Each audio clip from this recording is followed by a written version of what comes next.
The price was written on her body before you ever saw her face. Not literally, though the Romans came close. Around her neck hung a wooden placard called a Titulus, listing everything a buyer needed to know: her age, her origin, her defects, her value. By the time you laid eyes on her, she had already been cataloged, appraised, and reduced to a set of auditable metrics. Tonight, I'm going to show you exactly what that appraisal looked like. Not the sanitized museum version, the actual procedure. The hands-on inspection that Roman law not only permitted, but required, because when you bought a woman in ancient Rome, you had the legal right to examine every part of her body. And I do mean every part. You're going to learn what the inspectio corporis entailed, the medical checks, the fertility assessments, the verification of claims that she was, as advertised, a virgin. You'll learn what the chalk on her feet meant, why certain dealers made her wear a felt cap, and what happened in the private rooms where rare merchandise was examined away from the crowd. When I say the Romans wrote it all down, I mean we have the actual documents. In 1945, archaeologists excavating a Roman site in London unearthed a collection of wooden writing tablets preserved in the waterlogged soil. Among them was a slave sale contract, still legible after nearly 2,000 years. It records the purchase of a woman named Fortunata, nationality Diablintian, for 600 denarii. We have her receipt. We have the warranty clauses. We know she was guaranteed not to be liable to wander or run away. That tablet is now in the Museum of London, where anyone can see the paperwork of human trafficking. Then there's the Digest, a massive legal encyclopedia compiled in Constantinople in 533 CE under Emperor Justinian. It preserved the writings of Roman jurists, the legal scholars who interpreted and shaped Roman law, from centuries earlier, including the inspection procedures, the required disclosures, and the exact circumstances under which you could return a defective slave for a refund.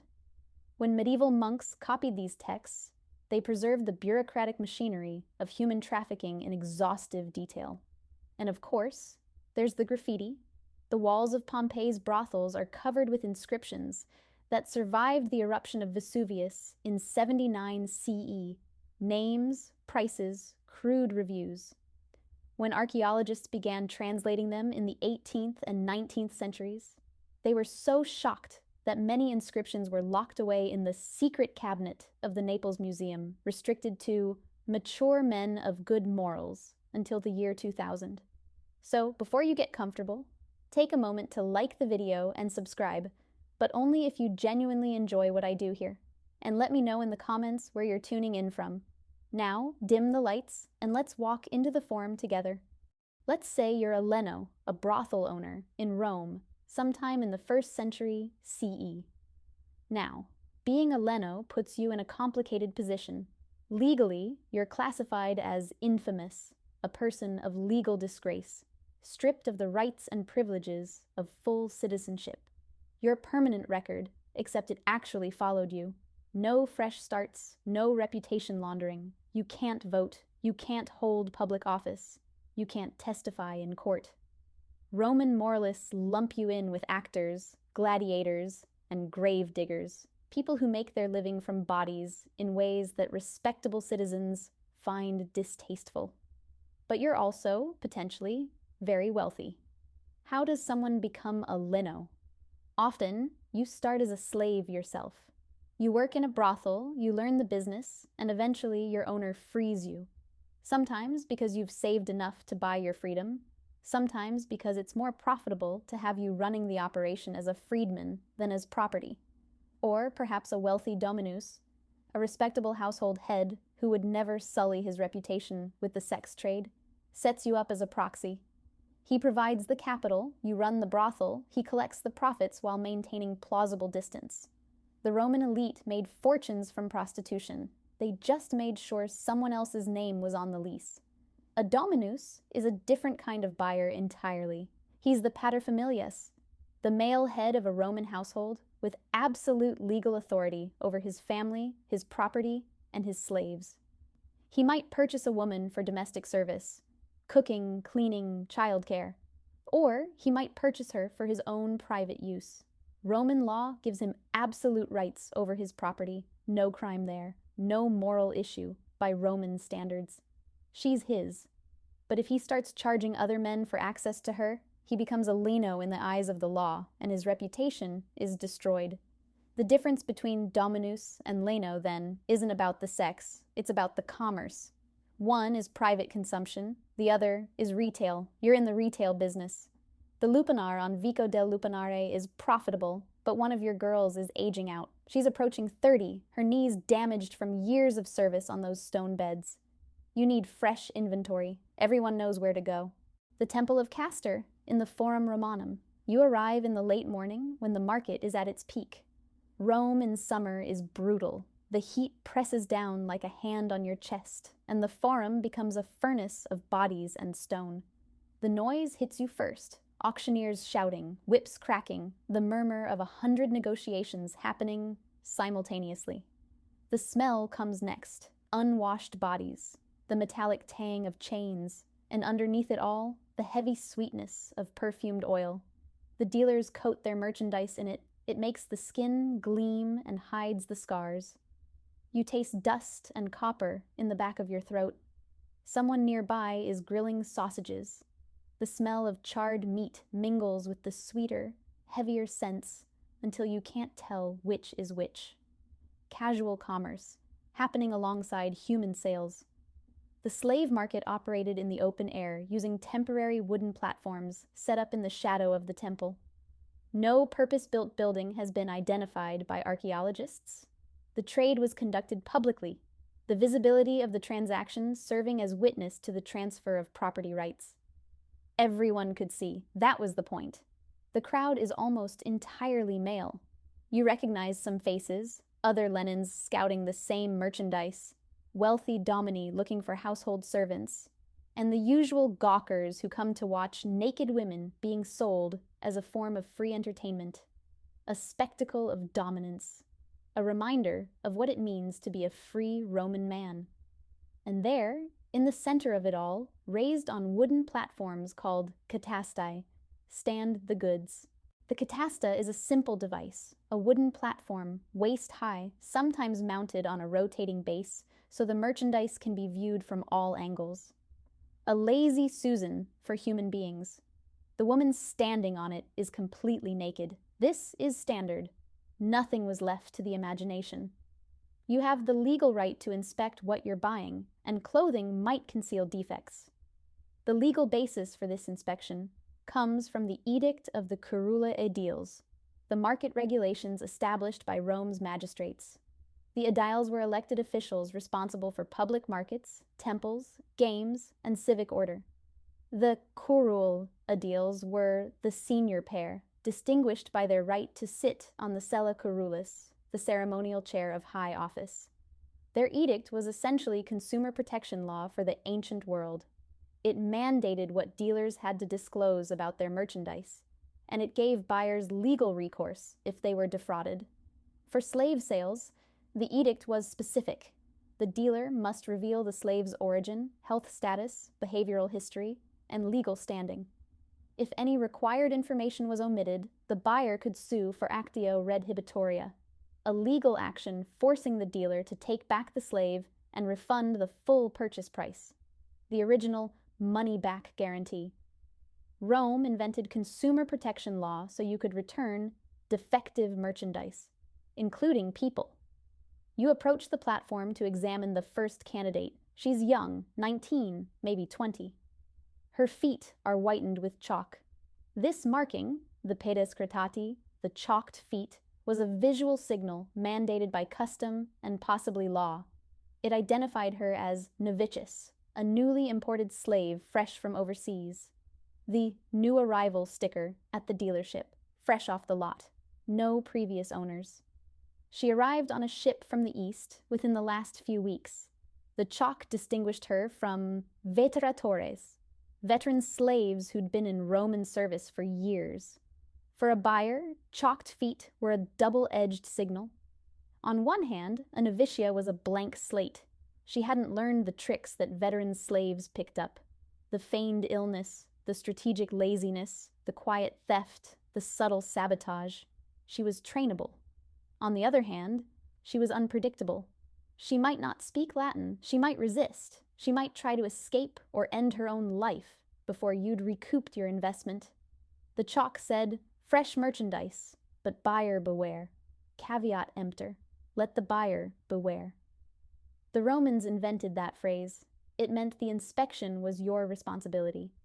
If you failed to verify and she turned out to be defective, that was your problem. The edict gave you recourse only for undisclosed defects. If you simply failed to look closely enough, the law wouldn't save you. Around her neck hangs the Titulus. You step closer to read it.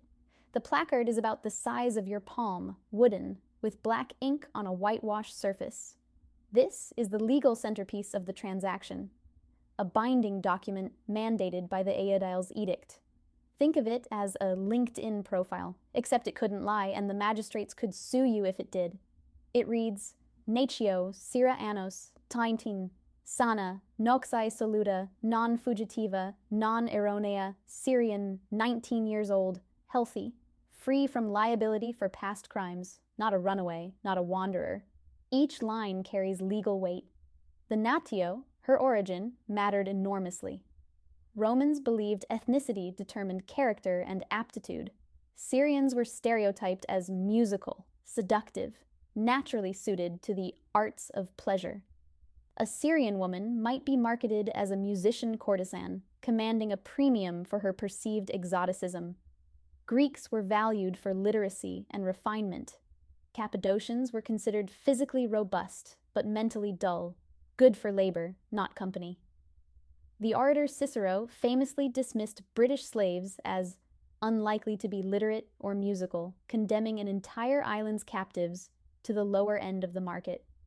The health disclosure, sana, covered chronic diseases, morbus, and physical defects, vitium. Hidden conditions like epilepsy, incontinence, or venereal disease had to be declared. If they weren't, and you discovered them later, you could sue.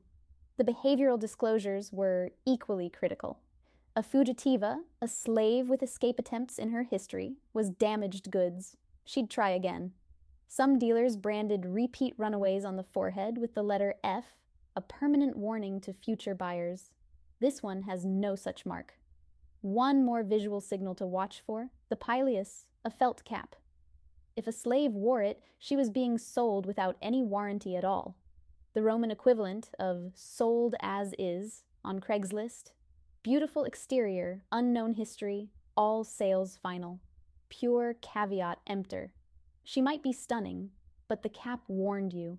This one comes with hidden problems, disease, mental instability, a history of self-harm. The dealer won't guarantee anything. You buy at your own risk. This girl wears no cap. The dealer is standing behind his disclosures. But the Titulus says nothing about virginity. That claim, if made, requires a different kind of verification. You signal the dealer, the mango, and he nods. He's a freedman, probably Greek himself, grown wealthy on the traffic in human bodies. The word mango carries a sneer. It comes from a Greek term for huckster, someone who tricks up cheap merchandise to sell at inflated prices. And indeed, the Mangones were notorious for their deceptions. The satirist Martial mocks them for oiling skin to hide blemishes, dyeing gray hair, plucking hairlines to simulate youth. Instagram filters, ancient edition. The naturalist Pliny describes their cosmetic frauds in detail. They were essential to the economy and universally despised. The dealer barks a command, and the girl steps down from the platform. He makes her walk toward you, then away. You're checking her gait, the incessus. A limp would indicate injury. Graceful movement suggests she might be trainable as a dancer or entertainer, which would increase her value. She walks well, no limp, good posture. Now he makes her turn around, slowly. You're examining her back for the scars of the whip. Heavy scarring would indicate a rebellious temperament, a slave who required frequent punishment. Light scarring is expected. It means she's been disciplined, but not broken. No scars at all might mean she's truly fresh from capture, or that the dealer has done an excellent job with the oil. You step closer. The Aedil's edict gave you the legal right to handle the merchandise thoroughly. This is the inspectio corporis, the bodily inspection. You are not merely looking, you are assessing with your hands.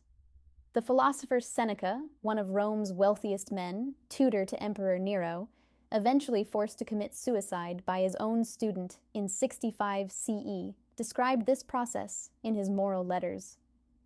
Seneca was a Stoic who wrote extensively about virtue while living in spectacular luxury, a hypocrisy his critics never let him forget. But his observations are precise. Naked, she stood on the shore at the pleasure of the purchaser. Every part of her body was examined and felt. His disgust is palpable. But notice, he wasn't objecting to the practice. He was objecting to the attitude of the buyers, their greed, their vulgarity. The examination itself was simply how business was done. You take her arm and feel the muscle, firm.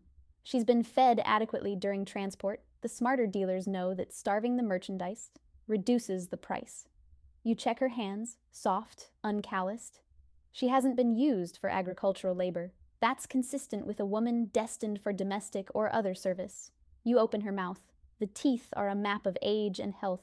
Hers are white, intact, no visible rot. You check the tongue for lesions, the gums for disease. She's clean.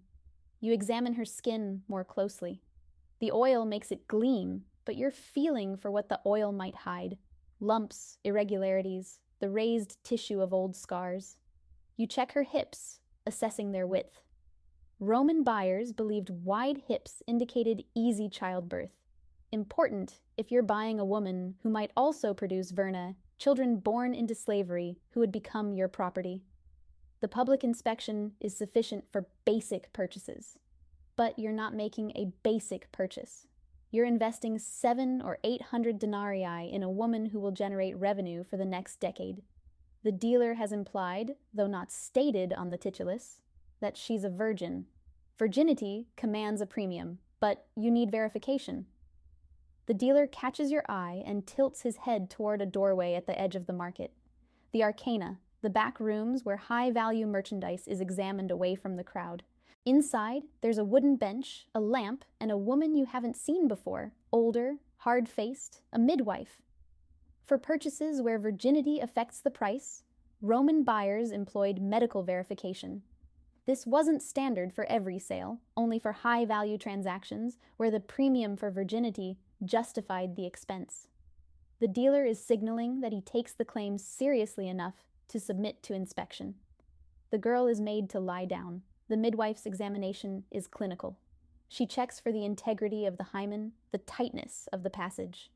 By modern medical standards, this is crude and unreliable. Hymens vary naturally, and their presence or absence proves nothing. But Roman medical texts, particularly those of Soranus of Ephesus, describe these examinations in detail. The midwife is applying that knowledge now. Here's what the legal sources tell us about the risks involved.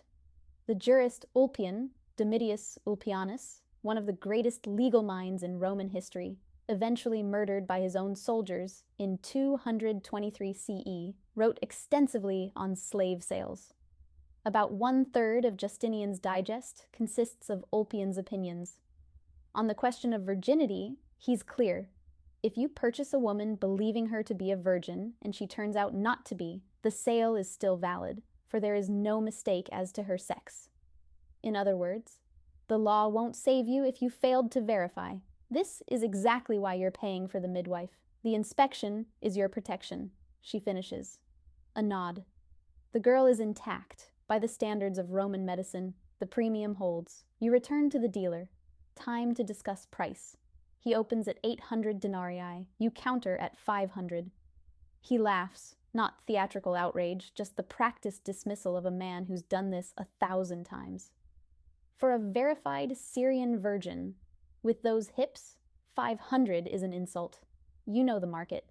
A basic unskilled female slave goes for 500 to 600 denarii. That's the Fortunata price, documented in the London tablet. But this girl has features that command a premium: youth, beauty, exotic origin, and verified virginity.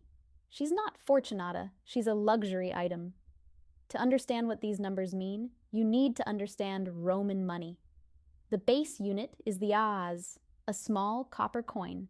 16 asses make 1 denarius, a silver coin roughly equivalent to a day's wage for a skilled laborer.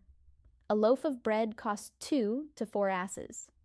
A basic sexual service in a brothel costs 2 to 16 asses, cheaper than lunch at the high end, a day's food budget at the low. So when you're negotiating in the hundreds of denarii, you're talking about thousands of loaves of bread. A legionary soldier earned about 225 denarii per year in the early empire. Buying this girl at 800 denarii represents more than 3 years of military wages. This is serious capital. You settle at 700. Both of you knew the number before the negotiation started. The haggling is ritual, a performance of commercial masculinity. But the money is real. The cash changes hands, but the transaction isn't legally complete. For slaves, classified as res mancipi, property requiring formal transfer, Roman law mandates a ceremony called Mancipatio. 5 witnesses gather. All Roman citizens, all male, all of legal age. A 6th man, the libripens, holds a set of bronze scales, an archaic element preserved from the days when payment was literally weighed metal. You grip the girl's arm, the physical taking by hand that gives the ceremony its name, and speak the ritual words, Hunc ego hominem ex iure quiritium meum esse aio isque mihi emptus esto hoc aere eneace libra. I declare that this person is mine by right of the quirites, and that she is purchased by me with this bronze and these bronze scales. You strike the scales with a piece of bronze. The witnesses nod. The transfer is complete. She is no longer Syrian. She is no longer 19. She is no longer a person under Roman law. She is mancipium, property taken by hand, legally classified as res, a thing, alongside your furniture and your livestock. The philosopher Varro, writing on agriculture, categorized slaves as instrumentum vocale, the tool that speaks, distinguished from oxen, instrumentum semivocale, the tool that lows, and plows, instrumentum mutum, the silent tool. The dealer removes the titulus from her neck. That document belongs to the transaction, not to her. You don't need it anymore. You own the source now. But you want documentation, a written contract that you can produce if disputes arise later. The dealer provides a bill of sale modeled on standard templates used across the empire. We know exactly what these documents looked like because some survived. The Fortunata tablet, excavated from Roman London and now in the Museum of London, reads, Vegetus, assistant slave of Montanus, the slave of the August Emperor, has bought and received by Mancipium, the girl Fortunata, or by whatever name she is known, by nationality a Diablintian, from Albicianus, for 600 denarii, and that the girl in question is transferred in good health, that she is warranted not to be liable to wander or run away, but that if anyone lays claim to the girl in question, or to any share in her, your contract looks similar. Standard warranties, healthy, won't flee, no hidden defects. If any prove false within 6 months, you invoke actio redhibitoria and get your money back. It's a return policy for a human being. One clause you don't include, ne serva prostitutur, that the slave woman shall not be prostituted. Some sellers added this restriction when they had personal attachment to the slave, a former concubine being sold due to debt, or the mother of the seller's illegitimate children. The digest records cases where this clause was enforced. If violated, the woman could be seized back, or, in later law, automatically freed. But this clause protected the seller's honor, not the slave's welfare. It didn't prevent the new owner from using her sexually himself. It only banned commercial prostitution to third parties. You're a Leno. Commercial prostitution is the entire point. No such clause appears in your contract. You leave the forum with your purchase. She walks behind you, barefoot on volcanic stone. The chalk is wearing off her feet. By tomorrow it will be gone, and she'll look like any other slave in Rome. Your villicus puellarum, the overseer of girls, handles the transition. He strips away her Syrian name and assigns something marketable. Crisis, perhaps, or Fortunata, or Eutychus. The names are interchangeable, Greek-sounding, vaguely exotic, easy for drunk customers to remember. He assigns her a cella, one of those stone-bedded rooms you know from the Lupanar. The bed is a masonry platform, waist-high, just wide enough to lie on. The room is perhaps 8 feet by 6, no door, just a curtain. The walls will eventually be covered with graffiti, the names of men who used her, crude ratings of her performance, the prices they paid. Speaking of prices, he fixes her rate. 2 asses for basic service, the price of a loaf of bread, 8 asses for something more involved. 16 if a customer wants extended time or specific requests. The money goes to you. She sees none of it. She is capital now, generating interest. What exactly could a man buy? The baseline was fututio, standard intercourse. The verb is blunt, aggressive, active. It's what most men scratched on the walls afterward. Hic futui. Here I fucked. But the brothel offered variety. Pedicatio, anal penetration, was common and carried no stigma for the buyer. For Romans, the moral question wasn't the orifice. It was who penetrated whom. The active partner maintained his masculine status. The passive partner, male or female, accepted subordination. You could request this. She would comply. Fellatio and its rougher cousin Irrimatio were both available. The distinction mattered. In fellatio, the woman controlled the act. In Irrimatio, the man seized control, thrusting, while she remained passive. The graffiti is explicit. Murtus fellatrix. Murtus, the fellator.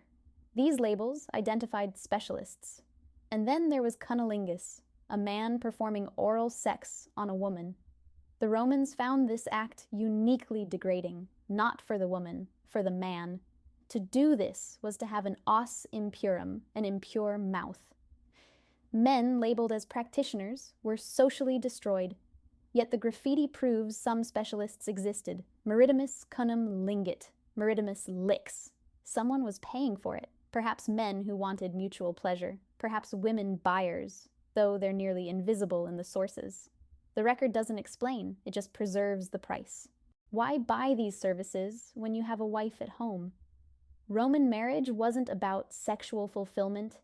It was about producing legitimate heirs and managing the household. A wife, a matrona, was expected to be dignified, modest, sexually restrained. She was the mother of citizens, the guardian of household religion, a figure of public respectability. Using her for degrading acts would dishonor you both. Prostitutes absorbed what wives could not provide. The acts Romans considered shameful, oral sex, anal penetration, exotic positions, anything Greek, were purchased from women who had no honor to lose.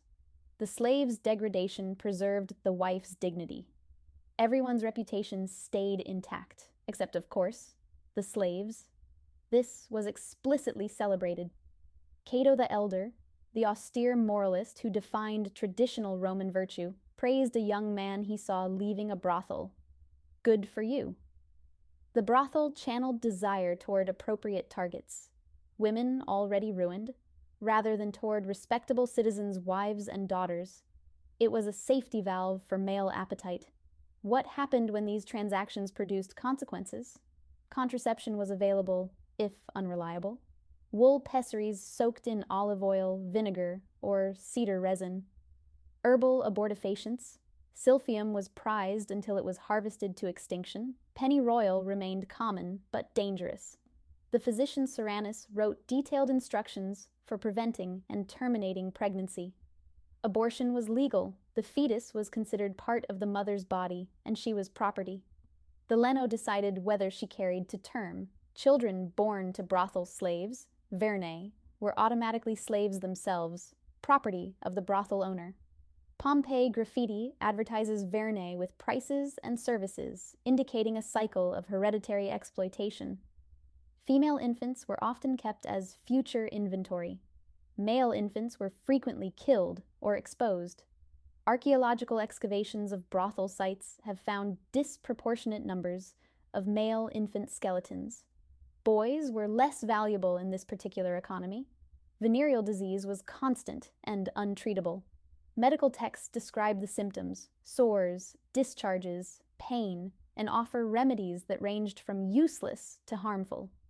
A diseased slave was a capital loss. She might be sold at steep discount, aged out early, or simply worked until she died. Could a slave escape this life? Technically, yes. Slaves could accumulate peculium, a small fund or property that, while legally belonging to the master, they were permitted to manage as their own. A prostitute who received tips or gifts might hide some away over years of service. If she saved enough, she could purchase her freedom. Manumission, the formal release from slavery, was common enough that freed persons formed a significant class in Roman society. A freed prostitute became a libertina, no longer property. But the stain of infamia followed her for life. She couldn't marry a freeborn citizen. She couldn't testify in certain courts. She was free but marked. Some freed women became wealthy. A few became famous courtesans, entertaining senators and poets. But most simply aged into poverty, their bodies worn out, their options limited. Your Syrian investment will not last forever. The peak earning years are roughly 19 to 28. After 30, the traffic slows. The knees give out from years on stone beds. Bioarchaeologists studying Pompeii remains have identified repetitive stress injuries consistent with the positions those beds forced. The skin loses its sheen. The customers drift toward younger merchandise. When a woman ages out, several fates await. You might sell her for menial labor, cleaning, cooking, laundry, at a fraction of her original price. A woman who cost you 700 denarii at 19 might fetch 50 at 35. The loss is acceptable. She's already generated her return. Some stay in the brothel as cleaners or as lina, madams who train and manage younger slaves. A very few save enough peculium to buy their freedom and enter the trade as owners themselves, exploiting the next generation as they were once exploited. Most simply disappear from the record. Disease, violence, suicide, quiet death. The graffiti preserves the names of the women who worked the walls. It does not record when they stopped. On August 24th, 79 CE, Mount Vesuvius erupted.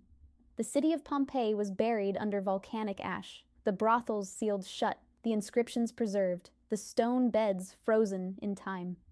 When archaeologists began systematic excavation in the 18th century, they found the graffiti still legible on the walls. Names, prices, crude reviews. Fortunata fellat asse 2. Fortunata performs fellatio for 2 asses. Euplia hic cum hominibus bellis. Euplia was here with handsome men. Hic ego puellas multas futui. Here I fucked many girls.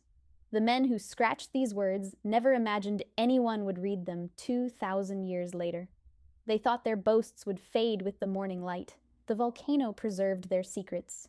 It also preserved, in the negative space between the boasts, the silence of the women who served them. The Romans built a sophisticated machine for turning human beings into standardized commodities. The Titulus cataloged each woman's specifications. The catasta displayed her for inspection. The Mancipatio transferred legal ownership. The Aedil's edict provided consumer protections. The digest recorded the warranty provisions. Every element was designed to strip away humanity and replace it with auditable metrics: age, origin, health, sexual utility. For the Roman buyer, this was mundane commerce. For the woman on the platform, it was the moment her identity was replaced by her price tag. The Fortunata of the London tablet was purchased for 600 denarii, roughly 2 years of a soldier's wages, roughly 3,000 loaves of bread, roughly 1 human life. We don't know what happened to her afterward. We have only the receipt. And here's the uncomfortable truth. The transaction itself is remarkably familiar. We still assess. We still categorize. We still reduce human beings to metrics, attractiveness ratings, engagement scores, market value. We've just gotten better at hiding the scales. The Romans, at least, conducted the inspection in public.